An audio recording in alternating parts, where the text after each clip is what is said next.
Bienvenidas y bienvenidos a su programa Ya lo dijo la Corte, en el cual analizamos, comentamos, discutimos los fallos emblemáticos, las sentencias más importantes del máximo tribunal de la República.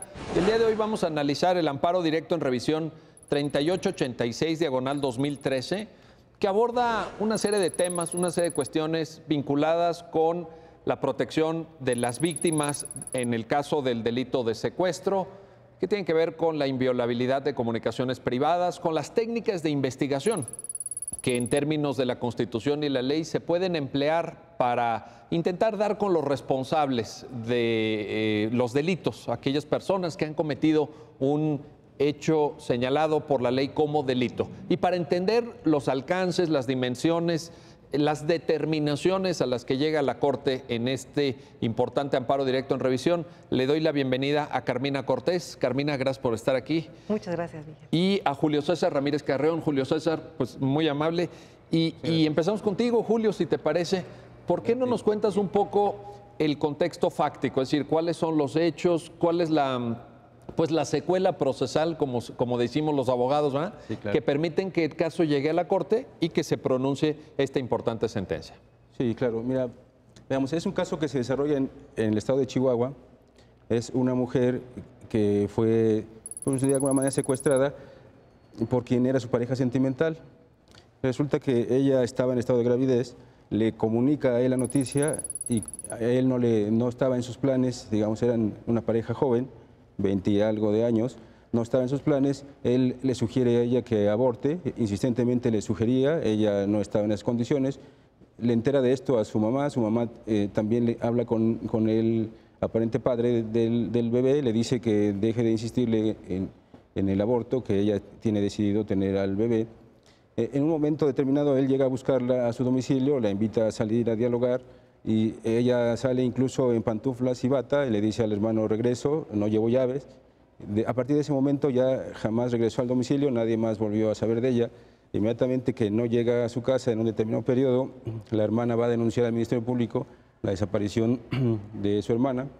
El Ministerio Público inicia la investigación. Pues para efecto de poder avanzar en esta investigación, el Ministerio Público gira un oficio a la empresa de comunicación y le pide que le dé los detalles del teléfono de la desaparecida, de la mujer, del celular, del teléfono celular de la desaparecida, y le llega esta información casi de forma inmediata. Era un caso urgente, lo pidió así en esos términos, con urgencia. A partir de esta información que le envía la telefónica, aparece que ella tuvo comunicación en estos días, en esas horas, digamos, anteriores, precisamente con el que era su pareja, con el papá del niño. Y a partir de eso también pide información del teléfono de él. Entonces hace un enlace de estas comunicaciones y aparecen mensajes entre ellos, precisamente en estos momentos en que ella ya estaba desaparecida. Con toda esta investigación, ella formula la teoría del caso, pide que se libre una orden de aprehensión en contra de esta persona, del presunto responsable. Se ejecuta la orden de aprehensión. A partir de esto se sigue el proceso, comparecen testimonios, el de la mamá, de la hermana, del hermano, del papá de la desaparecida. Él también declara, él da una versión, obviamente una versión exculpatoria, en la que dice que él la llevó de vuelta a su domicilio, que la dejó a unas calles y que de ahí él ya no supo nada.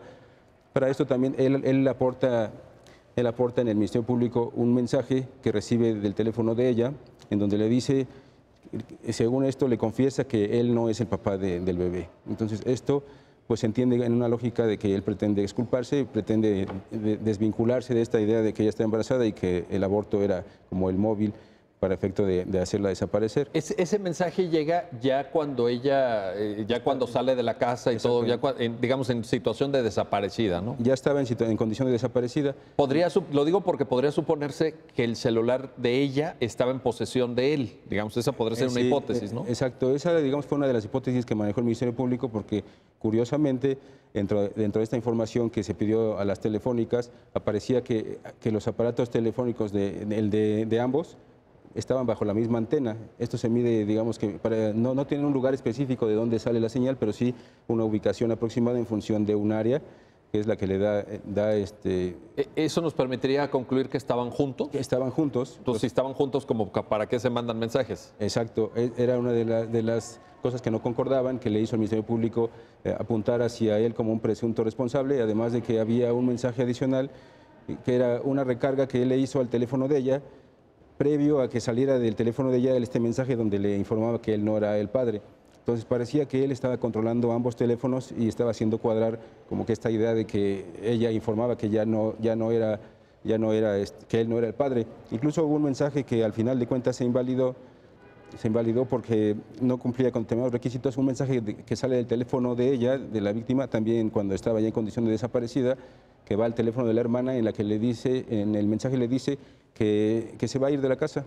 Que ya no va a regresar. Que ya no va a regresar, exactamente. Entonces todo esto, así visto, pues apuntaba precisamente a él como presunto responsable.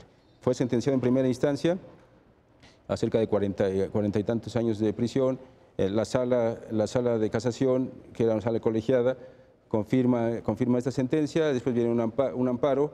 En este amparo, el tribunal colegiado lo único que hizo fue quitarle una calificativa que tenía que ver con el tema de confianza, ya que no estaba acreditado bien esta relación, este nexo que había entre ambos.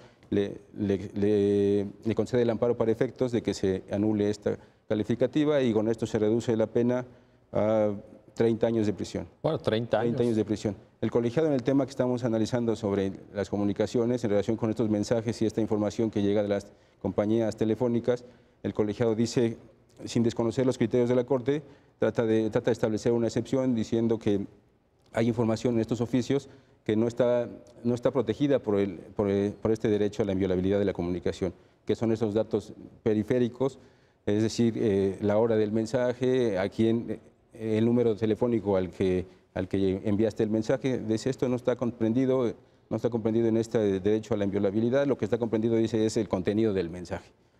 Correcto. Entonces, bajo esta óptica, valida estos datos, y luego el contenido del mensaje. Él dice, bueno, aquí en el contenido, si bien es cierto que no hubo una orden de autoridad judicial, sí tenemos que hacer una excepción, y él lo maneja en relación a la ponderación. Dice, tengo por un lado el derecho a la inviolabilidad de la comunicación privada, y por otro lado, pues el derecho a la justicia, el derecho a la investigación, el derecho a que se localice a la víctima, porque en ese momento seguía en condiciones de desaparecida. Una vez que hace esta ponderación, dice, bueno, en el caso por la urgencia, por los bienes jurídicos que están en juego, que es la libertad, que es eventualmente la vida, y además que está en estado de gravidez, pues tiene mayor prevalecencia este derecho, y por tanto valido esta información, ¿no? Pero el razonamiento del colegiado es ponderativo, digamos. ¿Qué pesa más, no? Si la inviolabilidad de las comunicaciones o estos bienes que tienen que ver con la libertad de una persona, con el hecho de que estaba embarazada ella, etcétera, ¿no? Así es, eso fue lo que dijo el colegiado, y es digamos que el tema que da lugar a que la Corte conozca el recurso de revisión, porque esto implicaba una interpretación directa del artículo 16 de la Constitución, que mandata justamente esto de que la intervención solamente puede darse a propósito de una orden de una autoridad judicial. Carmina, pues lo que nos está platicando Julio César, pues es una buena cantidad de asuntos y de temas. Yo creo que está abriendo Julio ahorita una perspectiva de extraordinario interés. A ver, lo primero, Julio dice, Chihuahua. Esto arranca en el año 2007, si no recuerdo mal, ¿no? Los hechos son de 2007. Estamos hablando de una situación de violencia contra la mujer. Así es. En general de prevalecencia de un alto índice delictivo, pero particularmente tema de feminicidios, tema de violencia de género, etcétera. Este contexto importa, creo yo, ¿no? Tenemos que darnos cuenta del momento en el que el caso surge. Así es, Miguel. Creo que es muy representativo este asunto por las condiciones que acabas de mencionar en cuanto al lugar, en cuanto a la condición de la víctima, mujer embarazada. Hablamos de proyectos de vida, tanto de ella como de él. Para él no resultaba compatible aparentemente la idea de ser padre, lo cual pues incrementa tanto la sospecha como arroja un indicio de que esta persona pudo haber sido, y al final resultó ser, pues la persona que cometió el delito en cuestión, el delito respectivo. Y bueno, para nosotros es muy sensible como mujeres porque pues tenemos esa condición de vulnerabilidad. Y yo creo que la sociedad mexicana. Sí, así es. ¿No? Es un caso en el que la interpretación, la aplicación de principios que llevó a cabo la Corte no solamente satisfacen cierto estándar jurídico, sino también un requerimiento de carácter social, porque no solamente es sensible a la desaparición de una persona, llámese el secuestro, desaparición forzada de personas, cualquiera que sea la manifestación. Tenemos el caso de mujeres sí, con una condición, en este caso de preñez, una situación en donde la persona desapareció. Sí, ya no se supo más, ¿verdad? No se resolvió, nunca se pudo, ni siquiera a través de los avances tecnológicos, determinar en dónde se encontró, si se encontró o no la persona, el cadáver. El cadáver. El desconsuelo. Ese es un misterio. ¿Lo podemos calificar como un misterio, Carmina? Así es. Pues digo, no se tuvo mayor noticia, ¿no? Después. Increíblemente, a pesar de todos los avances tecnológicos de los que se prevalió el Ministerio Público, no fue posible darle una respuesta sensible a la familia, ¿no? Ese es un tema pues muy delicado, como tú lo mencionas, a nivel país. A nivel. ¿Te voy a decir? Mujeres y hombres, por supuesto. Sí. A ver, aquí vamos detallando algunos aspectos que me interesa. Mencionaste, Julio, al hermano. ¿Por qué el hermano juega un papel importante en este caso? Él es quien está en la casa con ella, ¿no? El día de la desaparición. Sí. El hermano en ese entonces tenía alrededor de 12, 13 años. Era quien estaba cuando llegó el sentenciado, llegó a buscarla para pedirle que salieran a platicar. O sea, este señor llega a la casa de ella. Sí. Y le dice, ahí hay una discusión, ¿no? ¿Qué le dijo exactamente? ¿Quién eres? O toca la puerta y dice, ¿quién eres? Soy... Sí, se toca la puerta y pide, buscándola a ella cuestiona quién eres, porque aparentemente ya tenían como una diferencia por el tema del embarazo, que él no aceptaba. Dijo, bueno, vamos a platicar en relación con esto del embarazo. Hace que lo acompañe. Y el menor, que es el que estaba en ese momento dentro, pues, da noticia de esto, justamente de que él llega, la busca y que ella se va con él. Por eso es importante, digamos, la figura del hermano es importante porque es la última persona con la que tiene contacto la víctima. Así es. Y es quien refiere, todo esto es introducido como información en el proceso por el hermano, así es, siendo correcto, menor de edad. Es correcto. Y ahí la defensa lo discute. La defensa trata de echar abajo el testimonio del menor, haciéndolo ver que hay unas incongruencias en relación con que si se llevaba las llaves, si se llevó las llaves o si no se las llevó, dónde aparecieron estas, etcétera. Pero al final de cuentas lo maneja bien el juez y después la sala, en el sentido de que, bueno, la declaración del menor, pues sí, toda declaración está sujeta a determinadas diferencias, pero en la sustancia él siempre se mantuvo, amplió declaración en el proceso y se mantuvo en el sentido de que vio que llegaron por su hermana, ella se fue con él y que ella simplemente le dijo, ahorita vuelvo, no tardo, no llevo llaves. Y esto pues, fue muy relevante para efecto del proceso y de la sentencia ulterior.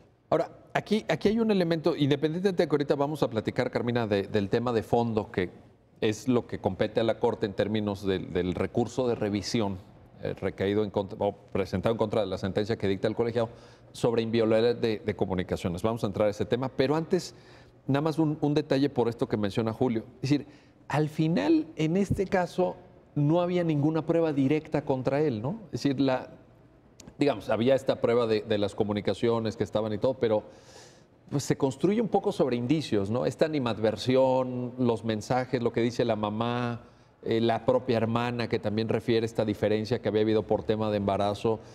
Yo te pregunté en términos muy generales, hay precedentes de la Corte, pero en términos muy generales, Carmina, para quienes nos están viendo, ¿se puede llegar a una sentencia condenatoria con pruebas indiciarias nada más? Así es, esa es una manera de probar en cualquier proceso, especialmente en el derecho penal. Difícilmente tenemos pruebas directas o tenemos alguna confesión, alguna videograbación. A veces eso sale más en las películas, ¿no? Exactamente. En las películas sí, todo el mundo confiesa y todo el mundo, híjole, pero en la vida real... Así es, necesitamos concatenar una serie de indicios para llegar a una verdad que consideramos real, histórica de lo que sucedió. Y en el caso concreto, pues tanto el agente del Ministerio Público se hizo cargo de recabar toda esta serie de indicios, como los juzgadores respectivos de armar con ellos pues la secuela más lógica de lo que pudo haber sucedido. En ese sentido, bueno, pues estaba en juego, entre otros elementos, el que se trataba de una mujer embarazada, cuál pudo haber sido el ánimo con el que pudo esta persona haber cometido el delito, toda una serie de circunstancias que lógicamente podían arrojar esta conclusión a la que llegaron finalmente los juzgadores. Fíjate, me gusta mucho esta expresión que usaste, lógicamente, es decir, hay un razonamiento lógico en la forma en cómo llegan a la conclusión, porque un poco la cuestión de las instancias inferiores es Bueno, porque él dice, pues no, ¿verdad? Yo nomás fui por ella, pues platicamos tantito y luego ya se regresó. Creo que dice que la dejó a 2 cuadras, una cosa y bueno. Pero los tribunales inferiores dicen, ¿y qué más pudo haber pasado? Como por qué no regresó, ¿verdad? A su casa. Ante todo, la labor del juzgador no puede ser meramente intuitiva o subjetiva. Como tú bien lo acabas de mencionar, es un razonamiento lógico, se parte de ciertas premisas ya conocidas para llegar a una conclusión que hasta antes de la investigación pues era desconocida. Y ese ejercicio lógico es el que lleva a cabo el juzgador, el que revisan las instancias superiores y que a nivel constitucional nosotros como Suprema Corte revisamos. Pero la Corte ya dijo claramente, con base en puras pruebas indiciarias se puede llegar a una sentencia condenatoria en materia. Así es, en términos generales, los criterios de la Corte, me atrevería a decir desde la sexta época, que era cuando revisábamos temas de legalidad, han asentado ese criterio. Y se ha mantenido. Así es. O sea, viene de sexta época, pero digamos novena, décima, es un criterio vigente, ¿no? El que nos comentas está vigente ese criterio. Así es, no se ha revocado, no se ha revocado. Se ha dicho lo contrario por parte de este alto tribunal. No, esto es muy importante porque en efecto en la realidad, pues en el día a día, ¿no? Y a veces en casos en donde la investigación a lo mejor no es tan profunda o tan técnica como uno quisiera, en donde no se allegan de tantos elementos que deriven de la investigación, pues de todas formas se tiene que hacer uso de este material probatorio, digamos, indirecto o indiciario o presuntivo en materia civil, distinta a la penal, etcétera, ¿no? Oye, vamos a otro tema, Julio. Entonces sale la sentencia condenatoria, llega el caso, como tú lo has narrado con mucho detalle, a la Corte y hay un precedente. La sentencia cita un precedente, es aquel amparo donde hubo una interceptación de correos electrónicos. De hecho, ya hicimos un programa aquí, en este programa, ya lo dijo la Corte, le dedicamos un episodio a analizar esa sentencia. Creo que la que estamos comentando ahorita, este amparo directo en revisión 3886-2013, se basa en ella, ¿no? Toma en cuenta el precedente.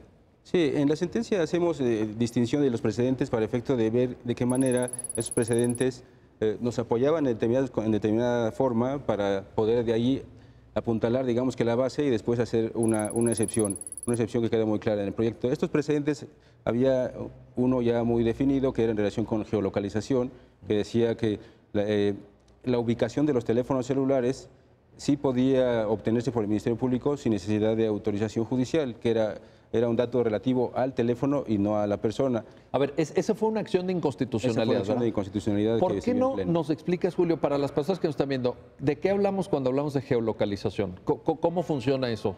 Sí, es la ubicación en tiempo real del aparato telefónico. Esto se daba mucho en aquel entonces cuando se vio esta acción de inconstitucionalidad, se discutía incluso en el Pleno estos tipos de delitos de secuestro express, en donde se llevaban a la víctima y a partir del teléfono inteligente que tenía un rastreador, digamos como GPS, una especie de GPS, a partir de eso se podía ir directamente o localizar directamente a la víctima y poder llegar a rescatarlo y aprender a los probables responsables. Esto fue lo que motivó que se presentara esta acción de inconstitucionalidad a partir de discutir este tipo de casos y se llegó en el Pleno a la conclusión de que era con tanta frecuencia este número de casos que había que generar un precedente que permitiera la investigación adecuada, que diera agilidad a esta investigación y sobre todo privilegiar la libertad de las personas y eventualmente pues, la privación de la vida o una alteración en la salud que pudiera ser consecuencia de tenerla privada de la libertad. A partir de ello, los ministros en mayoría decidieron que este tipo de datos sí era susceptible que el Ministerio Público lo solicitara sin necesidad de que hubiera autorización judicial. Ahora, ahí en esa acción de inconstitucionalidad, y ya lo mencionaste nada más para que nos quede muy claro, la Corte hace una diferencia entre lo que puede ser la inviolabilidad de comunicaciones y la ubicación del teléfono. Dice, el hecho de que tengamos ubicado el teléfono en tiempo real no incide en... Exacto, sí. ¿No? Sí, hizo la diferencia. Dijo, estos datos pues son como son esencialmente de la localización del teléfono, no implica una violación a la comunicación privada. Se dijo, bueno, ya aquellos datos relativos a la comunicación que hubo entre ese teléfono y algún otro. O sea, lo que se dijo, pues la conversación misma. La conversación misma, eso es otra cosa. Eso es otra cosa. Esa es otra cosa. A partir de entonces se generaron otros precedentes. Otro de ellos que se cita también en el proyecto es un precedente donde se dice que todos los datos periféricos a la conversación, es decir, el número al que estás marcando, el número al que le mandas el mensaje, la hora, la fecha, todos estos datos también estaban comprendidos en este derecho a la inviolabilidad de las comunicaciones. Y a partir de ello nosotros destacamos, hicimos una discriminación de todos los mensajes que en el caso se habían mandado y el contenido de los mismos en relación a la fecha, el lugar donde estaba ubicado el teléfono, y fuimos salvando por partes, fuimos salvando la comunicación. Dijimos respecto de la ubicación de los teléfonos, pues aplica aquí el precedente de geolocalización y esto pues no requería autorización judicial. Respecto de estos otros datos, pues sí, aquí sí es donde generamos ya posteriormente una excepción. Una excepción que ahorita vamos a analizar, pero déjenme hacer una pausa, no se vayan, regresamos enseguida. Estamos platicando del amparo directo en revisión 3886/2013, una sentencia de la Suprema Corte en la cual se analiza la inviolabilidad de comunicaciones privadas, las técnicas de investigación de los delitos, las facultades de las autoridades que investigan esos delitos para poder dar con los responsables. En temas tan sensibles, ya lo decían nuestros invitados, como secuestro, feminicidio, personas que están en situación de vulnerabilidad. En el caso concreto, la víctima pues estaba embarazada y ese es un detonante, así se estima en la propia sentencia de instancias inferiores, es un detonante para llegar a una sentencia condenatoria en contra del inculpado. Sobre esto seguiremos platicando, no se vayan, regresamos enseguida.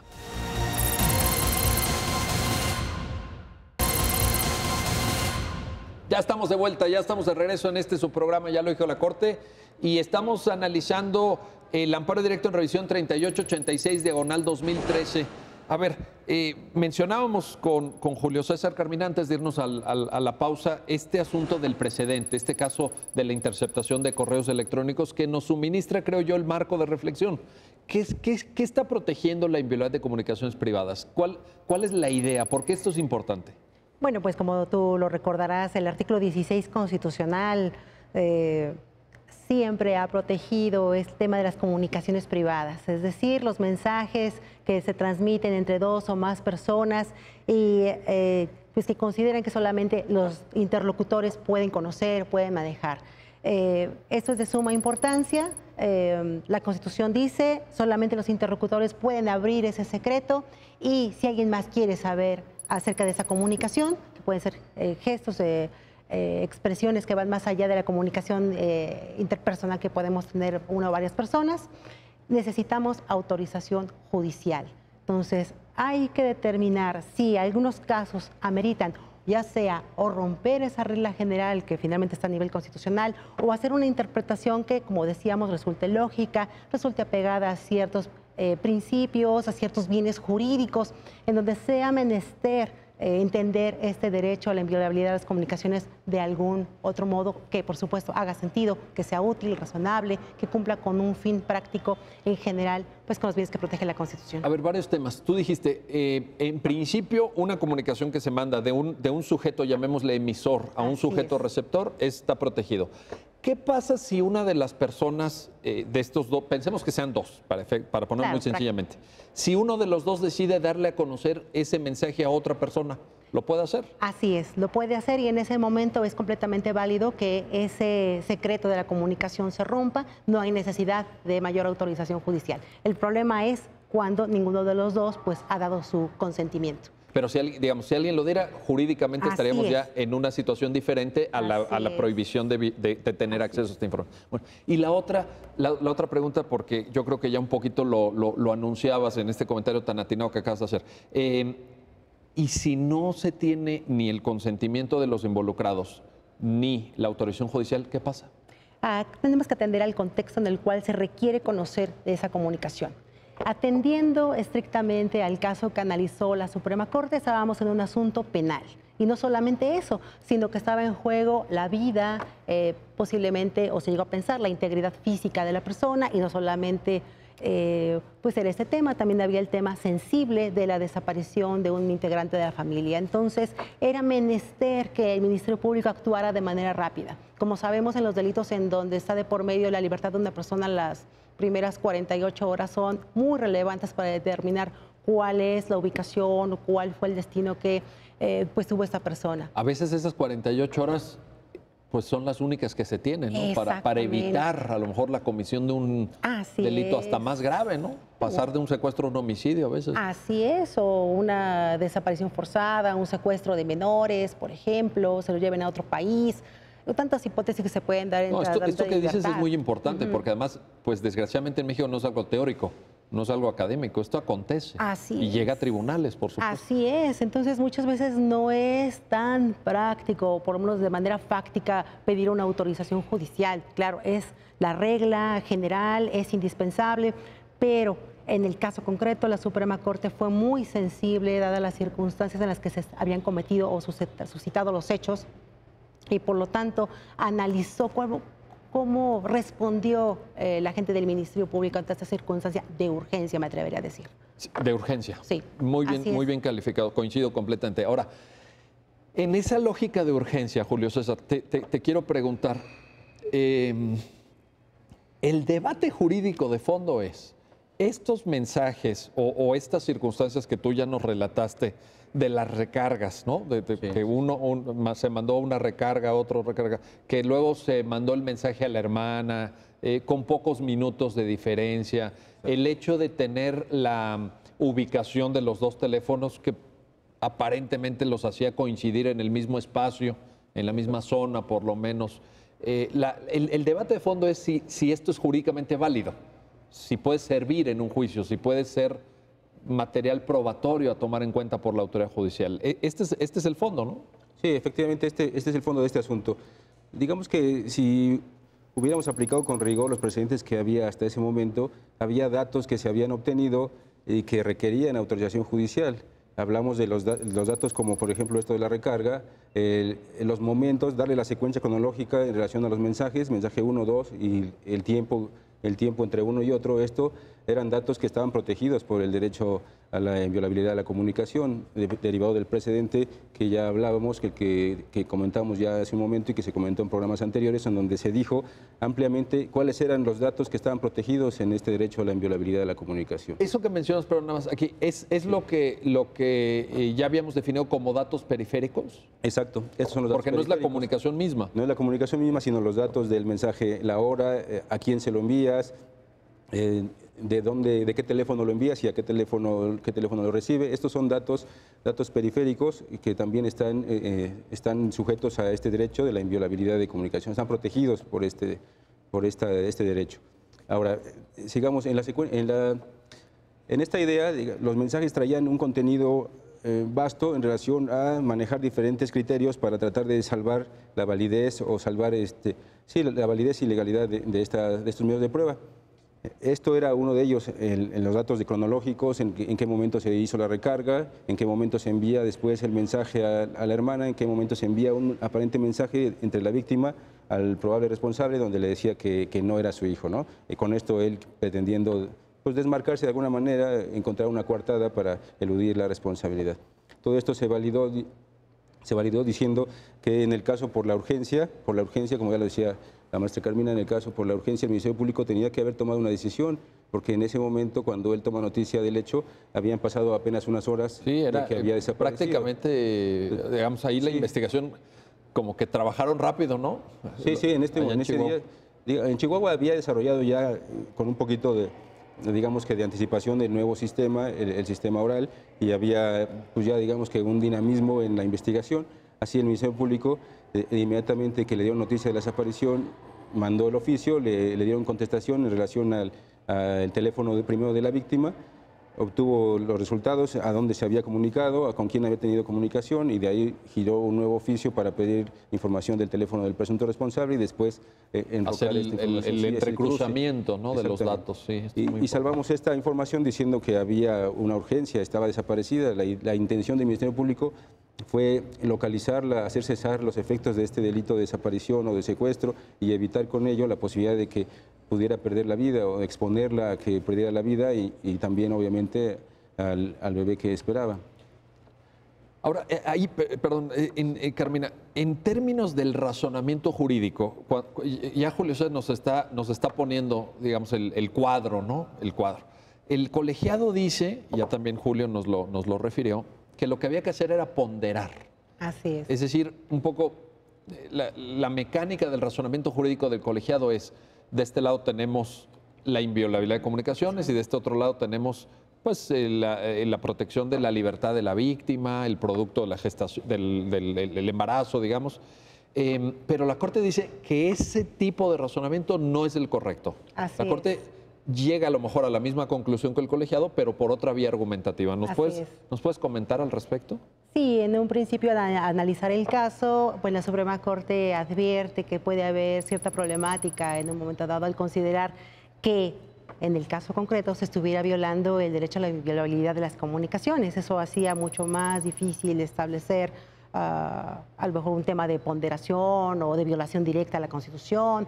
Entonces, apartándose de la necesidad de hacer este balance, de hacer pues digamos, peso y contrapeso entre dos derechos fundamentales, prefirió y optó por estudiar todavía de manera más amplia este derecho a la inviolabilidad de las comunicaciones y establecer entonces toda una serie de parámetros, una especie de estándar para determinar si en todos los casos en los que se daba a conocer una comunicación privada estábamos en presencia de una violación de ese derecho fundamental.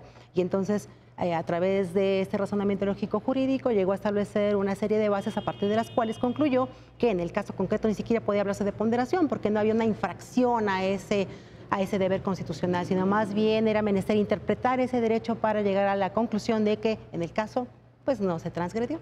No se estaba en presencia de una violación al artículo 16 de la Carta Magna, ¿verdad? Que tú misma ya lo habías citado. Y la Corte aporta, Julio, un concepto, llamémosle así, para justificar esta conclusión a la que llega, que Carmina nos acaba de comentar, que es el consentimiento implícito. Es decir, la idea de que no se violó el artículo 16, toda vez que en la situación en la que estaba la víctima naturalmente no podría dar su consentimiento, pero la Corte asume que es un consentimiento implícito. ¿Nos podrías explicar ese concepto? Sí, claro. En la sentencia se dice justamente esto. Se dice la víctima por su estado de desaparición no podía haber dado un consentimiento para el efecto de abrir esta comunicación. O sea, como recordemos que la Constitución establece, en el artículo 16, establece esta posibilidad de que quienes intervienen en la comunicación pueden libremente externar esta comunicación y entonces ya deja de estar dentro de esta protección. O hacerla pública o comentársela a un tercero. Exactamente. Pues, sí. Y esto fue lo que pasó en el caso.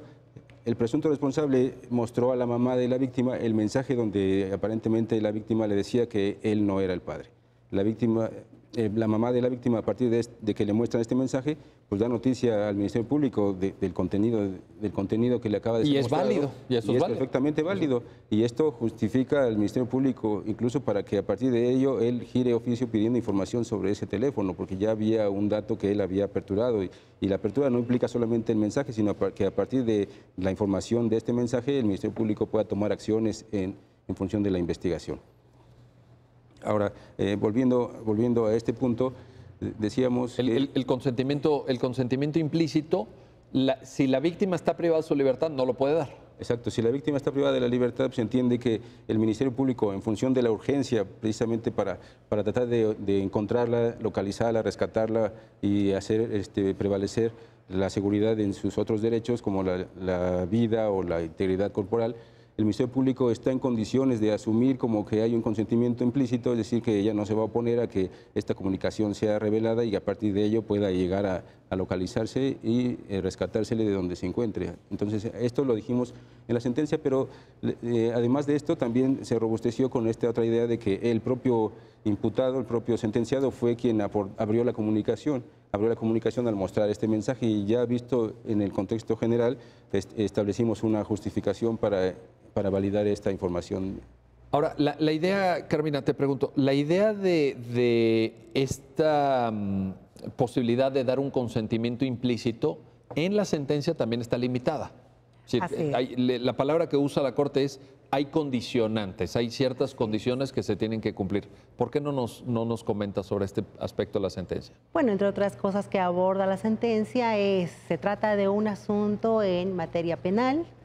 Por supuesto, no se desborda la ejecutoria a otro tipo de materias, ¿no? Administrativas, civil, etcétera.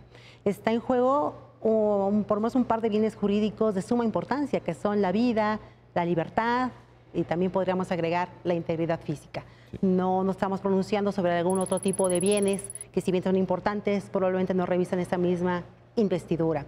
Estamos hablando también de un tema de urgencia, que como bien lo aludíamos, es un tema de investigación, un tema relacionado con un delito que por supuesto no se documenta y entonces es menester actuar a la mayor brevedad posible. El tema de la oportunidad, Así ¿no? Porque es. si no, pues ya para qué, ¿no? Dice, oye, pero 15 días después, pues ya para qué. Sí, se debe de motivar y fundar la urgencia a partir de la cual se va a llevar a cabo o se va a tomar esta medida. En el sentido de que podría caber la posibilidad, ¿por qué no?, de haber solicitado la autorización judicial respectiva, pero que dadas las condiciones no era la medida más óptima o más expedita la de obtener esta autorización. Y, por supuesto, no es una facultad arbitraria para la gente del Ministerio Público, es menester que, como todo acto de autoridad, se funde y se motive, por lo menos en esta serie de parámetros.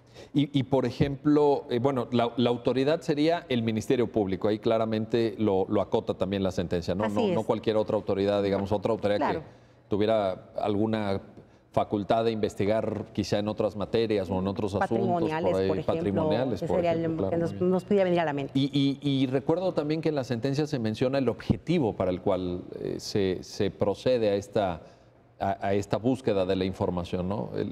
Esto de los bienes jurídicos que tú mencionaste me parece absolutamente importante. Claro, porque tiene que ser una medida indispensable para obtener el conocimiento de la verdad histórica a la cual se aboca el proceso. Y en el caso concreto era importante para determinar, en su caso, la ubicación de la víctima o cuál fue el modus a través del cual esta persona pues, perdió su libertad. Sin duda. Julio, también la sentencia aborda el tema de que ya estaba en el precedente anterior que vimos en otro programa, de que la inviolabilidad de comunicaciones privadas no comporta o no supone solamente que no se intervenga la comunicación, digamos, en tiempo real, mientras las personas hablan, ¿no? Que nadie te esté escuchando mientras hablas por teléfono, sino también, y esto, pues, imagínense lo importante que es en nuestra época, la información guardada. Claro. Sí, la información que ya está en soportes digitales o en soportes electrónicos y que se puede recuperar a lo mejor hasta años después. O sea, tú ahorita hablas por teléfono y eso a lo mejor queda registrado, ¿no? en una base de datos, ahora, o en la nube, porque ahora ya con la nube, pues ya quién sabe dónde esté eso de la nube. Pero en fin, sin embargo, esto también está protegido, ¿cierto? Así es. Todo documento donde conste o todo medio electrónico donde conste una comunicación, el resultado de una comunicación que no es en tiempo real, evidentemente, queda protegido dentro de este derecho. Todo medio, a ver, porque antes yo creo que, bueno, los que nos están viendo seguramente son muy jóvenes y ustedes también son muy jóvenes, pero yo me acuerdo que en la escuela me decían, no, pues la intervención, pensaba uno en la intervención telefónica o en una interceptación de cartas, que ya ahorita se usan menos, ¿no? Y ahorita ya no nos llegan cartas a la casa, antes nos llegan cartas hasta de amor y eso, pero ahorita nos llegan cartas del banco, nada más, cosas que quieren cobrar nada más, ¿no? Pero, a ver, pero tú ahorita, Julio, nos estás diciendo que se abre a cualquier tipo de información, en cualquier soporte. Pero, ¿de qué estamos hablando para que la gente nos entienda? Correo electrónico. Correo electrónico. Redes sociales, incluso mensajes a través de redes sociales. El inbox de Facebook, por ejemplo, el mensaje directo de Twitter, por ejemplo. El mensaje directo de Twitter. El WhatsApp. El WhatsApp, uy, fundamental ahorita. Fundamental. Y sobre todo lo que más utilizamos, por ejemplo, institucional y a lo mejor es personal, todavía sigue siendo, creo que el correo electrónico. Correo electrónico, ahí hay otra, correo electrónico, muy importante. Todo lo que sobre eso trataba el precedente, ¿verdad? Así es. Y si esto lo guardamos o lo imprimimos, incluso esta impresión de este mensaje pues, queda protegido, es impresión de una conversación, y igual queda protegido siendo el papel, siendo electrónico, en cualquier documento o medio donde conste el resultado de una comunicación, bipartita, tripartita, como sea, está protegido por este derecho a la inviolabilidad. En cualquier soporte, digamos. En cualquier soporte. La Corte, tanto en el precedente, aquí lo reitera también en estas sentencias, es clara en esto, ¿no? Y me imagino que esto es importante también porque ahorita, ya en los casos que tú pones, Julio, pues son los que conocemos actualmente, pero quién sabe qué vendrá en el futuro. ¿Quién sabe cuál sea el destino que nos depare el avance tecnológico? Y a lo mejor ahorita es el WhatsApp o es el correo electrónico, pero el día de mañana no sé. Habrá otras formas de comunicación. ¿También estarían protegidas? Están protegidas. Yo creo que siempre que haya constancia de lo que se dijo, esa constancia quedará protegida. Muy bien. Bueno, vamos a una pausa. Vamos a regresar enseguida para seguir hablando de estos temas que tienen una gran importancia. Tienen una gran importancia para el Estado mexicano, para nosotros como ciudadanos, para todas las personas que queremos que el Estado sea eficaz en el combate a la delincuencia, que queremos que se respeten escrupulosamente los derechos de las víctimas, pero que también, por supuesto, estamos interesados en la defensa del debido proceso legal. Sobre esto vamos a seguir platicando. No se vayan, regresamos enseguida.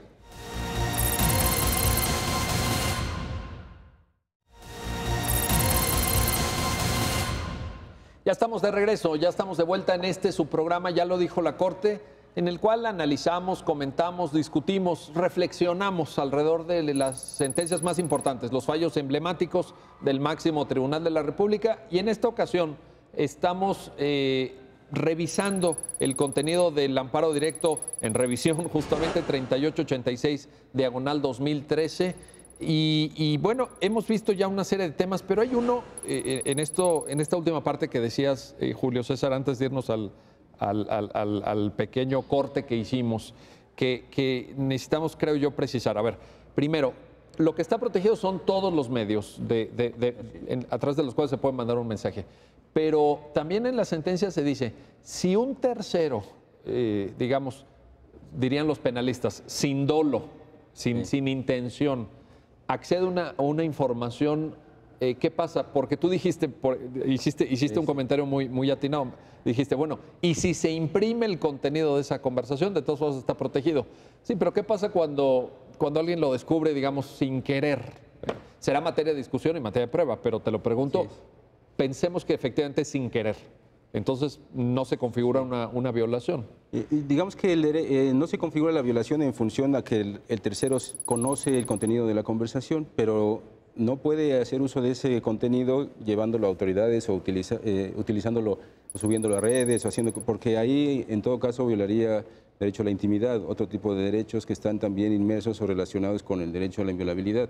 O sea, diferente es que por accidente puedas enterarte del contenido de una comunicación. Es más, podemos estar platicando y entra quien nos puede hacer el favor de proporcionar café y puede escuchar cierto contenido, pero eso no viola el derecho a la privacidad de la comunicación, pero no lo legitima para poder hacer uso de eso que escuche. Que cuando arrancamos el programa diga, pues yo lo voy a subir a Twitter, ¿verdad? Lo que escuché que comentaban estos dos invitados, ¿cómo es posible? Eso no. Eso no lo puede utilizar. Se enfrentaría a un problema jurídico si lo hiciera. Sin duda. Oye, Carmina, a mí una de las cosas que en este caso me llaman la atención y que quizá si las personas que están viendo el programa pues se animaran, como siempre los invitamos a que lean la sentencia, porque no hay nada mejor que leer la sentencia, ¿no? Al final del día es una fuente de aprendizaje. En este programa pues sintetizamos, en fin, rescatamos lo más importante de la sentencia, pero no hay cómo leerla. Pero, a ver, el cadáver no aparece. Pues ya pasaron, ¿cuántos años? 12 años, ¿no? 12, casi 13. Exacto. 13 años. ¿Y cómo queda el tema de los derechos de las víctimas? Porque yo me imagino la incertidumbre, la zozobra, no sé cómo llamarlo, de la familia. ¿Qué pasó con esta mujer? Pues mira, por un lado tenemos el tema jurídico, en el sentido de que se le pudiera condenar al sentenciado a la reparación del daño, que no se reduce más que a una cuestión meramente patrimonial. Sí. Pero hay una multa, ¿no? Creo que se impone... Se puede cuantificar económicamente esa reparación, finalmente.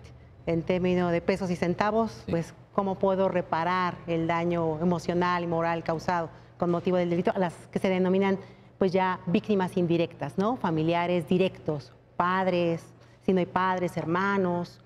Pero pues tenemos obviamente este duelo personal que, como bien lo comentabas en el programa, pues se vive lamentablemente en muchas familias, el no saber el destino de la persona en cuestión, de la persona que resintió el daño directo.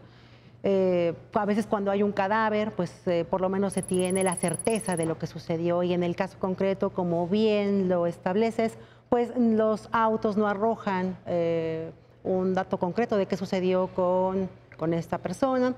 ¿Qué se puede llamar de esperanzador de este precedente? Es que por lo menos se construyeron una serie de lineamientos para hacer uso de la tecnología, valga la redundancia, creada por el hombre, pues en beneficio del hombre en temas tan sensibles. Entonces, con la esperanza de que si se llega a aplicar en casos futuros tengamos un resultado óptimo, satisfactorio, pues es como se ha construido este precedente por la primera sala.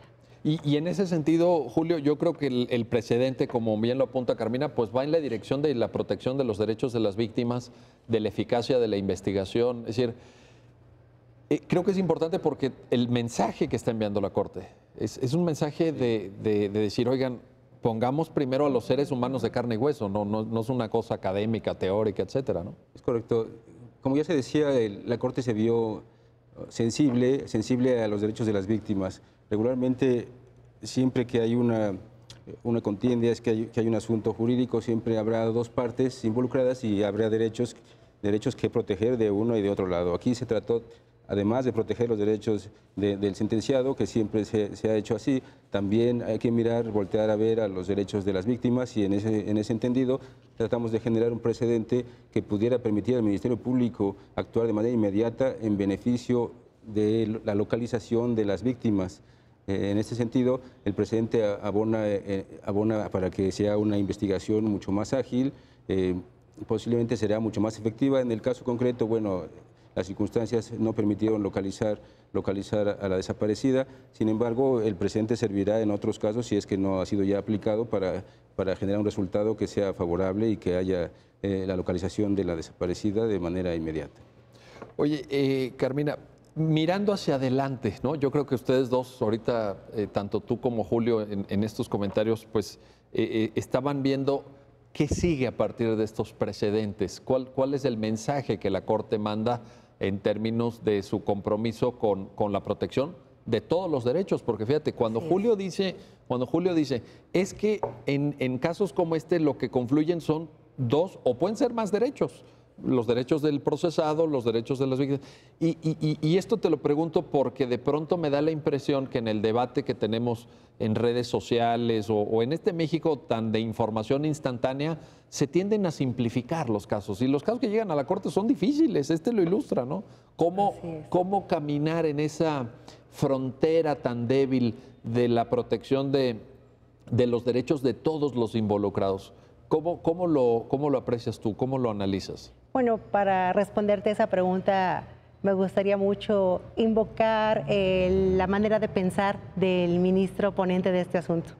Él dice, ante todo, el derecho es lógico, es un ejercicio lógico de pensamiento. Entonces, pueden haber muchos derechos involucrados, pero ¿cuál es la interpretación que, por supuesto, haga no solamente sentido a nivel racional, sino que tenga una aplicación lógica, que cumpla con una finalidad eficiente, de eficacia, para poder resolver los problemas? Entonces, este asunto en particular nos lleva precisamente a ese borde, ese límite. ¿Cómo llevar a cabo un ejercicio metodológico que soporte, por supuesto, un juicio racional y, por otra parte, satisfaga los estándares o las necesidades que tiene la sociedad de conocer la verdad histórica, especialmente en los procesos penales? Oye, pero escuchando este comentario que haces citando al ministro, que es el ministro Saldívar, ¿no? El ponente. Así es. Es el ministro Arturo Saldívar. Pues te estaba escuchando y pensaba yo, la falta que hace que estas mismas palabras que acabas de pronunciar se repitan en las escuelas y facultades de Derecho. Porque yo de pronto me da la impresión que la enseñanza del derecho no atiende estos estándares que me parecen de puro sentido común. Es decir, la orientación del derecho como un ejercicio lógico, racional, etcétera, para lograr finalidades que creo que compartimos todos, o la enorme mayoría. Vaya, ¿quién estaría en contra de identificar dónde está? Exacto. O de poder ubicar a una persona embarazada que fue privada de su libertad y a la que hay que encontrar ya? Así es. Tú mencionabas las 24, 48 horas, pues a veces son las únicas que se tienen, ¿no? Si no, ¿ya para qué? Y me parece que por ahí también se orienta el tema del consentimiento implícito. Sí. Es una cuestión lógica, culturalmente aceptable, si se puede llamar así, de que si alguien está privado de su libertad, obviamente en contra de su voluntad, pues lo que necesita es preservar la vida, preservar la libertad, preservar su integridad física. De ahí que en el precedente se hubiera elaborado esta premisa. Quizá, qué bueno que lo mencionas, Carmen. A ver, Julio, quizá el mensaje sería la gran aportación de esta sentencia, digamos, el punto medular estaría en esto, en la idea del consentimiento implícito, que es ahí donde se aparta un poco de los precedentes anteriores, ¿no? Sí, justamente esta idea del consentimiento implícito es la que marca una diferencia con lo anterior. Y bien decía la maestra Carmina, el derecho hay que verlo de manera lógica, hay que verlo con dinamismo, hay que verlo con evolución. A partir de los precedentes que teníamos, bueno, ninguno había tenido la necesidad de enfrentarse a un supuesto como este en el que hubiera un grado de urgencia extrema que tendría que facultar al Ministerio Público para actuar de manera inmediata. Aquí, evidentemente, que la víctima había desaparecido horas antes, había como que una línea de investigación muy evidente a partir del papá del hijo que ella esperaba y de la diferencia que habían tenido en relación con si abortaba o no abortaba, las sugerencias que él hacía. Y el tema del hermano, ¿no? Y el hermano claramente había dicho, pues es que ella se fue y dejó las llaves. O sea, sí, ese testimonio del hermano lo refiero, aunque fue duramente impugnado por la defensa. Sí. ¿No? Decían, no, es que el hermano estaba leccionado y no sé, sí. Pero finalmente es la última persona que tiene contacto con ella y es el hermano el que pone el tema de las llaves, ¿no? Sí, es el hermano quien da noticia de lo que ella le dijo en relación a que voy y regreso, no traigo llaves, una expresión más o menos así. Entonces esa idea que nos da a entender. Ella no tenía intención de irse definitivamente, ella pensaba salir, dialogar, regresar casi de inmediato. Al momento en que no regresa, ya varias horas después, la hermana es como denuncia. Entonces esto generó para el Ministerio Público pues, una línea de investigación muy clara que le exigía actuar de manera inmediata para tratar de localizarla. Entonces, a partir de esto, pues sí podemos entender que el consentimiento implícito a que nos estamos refiriendo en el proyecto y que estamos ahora dialogando, tiene que ver con esta imposibilidad absoluta de la víctima para poder dar su consentimiento y revisar lo que hay en su teléfono como una pista, como un dato que pueda llevar a su localización, un dato importante. Y el proyecto o la sentencia ya ahora lo que trató de hacer es, al final de cuentas, establecer unas condiciones a partir de las cuales se puede utilizar esta diferencia de las otras sentencias, ¿no? O este elemento, o esta directriz. Los condicionantes famosos a los cuales hacía referencia Carmina, ¿no? El hecho de la autoridad facultada, de que sea en materia penal, de que sea un delito de resultado material, sí, todo eso que solo el Ministerio Público puede hacerlo valer. Exacto. Oye, al final, nos quedan ya muy pocos minutos, tenemos que ir concluyendo, Carmina, pero no quiero quedarme con esta pregunta. Al final también, ¿no te da la impresión que en este tipo de precedentes lo que la Corte está señalando y está afirmando es que esas tecnologías, esas nuevas tecnologías que están junto a nosotros? Claro. Vaya, yo creo que todos traemos un celular o todos tenemos o usamos redes sociales, etcétera. Pues tienen que ser usadas, déjeme ponerlo así en términos un tanto quizá líricos, para el bien, para hacer el bien, para proteger derechos humanos. ¿Es una corte, digamos, o una visión de la corte pro-tecnológica? ¿Lo verías de esta manera? Yo creo que sí. La Corte, los ministros están también en continua comunicación, en continuo uso de los medios de comunicación. Y ahora la misma institución, claro, está evolucionando y rompiendo tal vez con algunas tradiciones, con algunas maneras de comunicarse. Obviamente se prevale de todos estos instrumentos, de la tecnología. Y yo creo que es correcto, ¿no? Vaya, ¿quién estaría en contra de esto? Pues es lo natural, lo que se espera pues, del siglo XXI.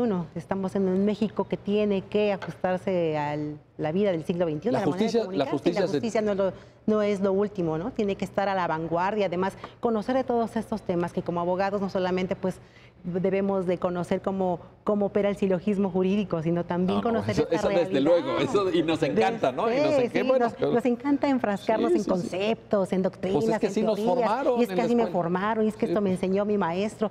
Pero la realidad a veces pues nos supera, nos exige romper paradigmas, nos exige entonces vernos creativos para que precisamente el derecho, para que los instrumentos de la tecnología sean de utilidad para el ser humano. Coincido y repito, ojalá en todas las escuelas y facultades de Derecho tuvieran esta claridad, porque creo que esto cambia un poco la comprensión misma del objeto de estudio, el derecho, ¿no? ¿Para qué sirve? ¿Para qué estudiamos? ¿A qué finalidades debemos servir? Etcétera.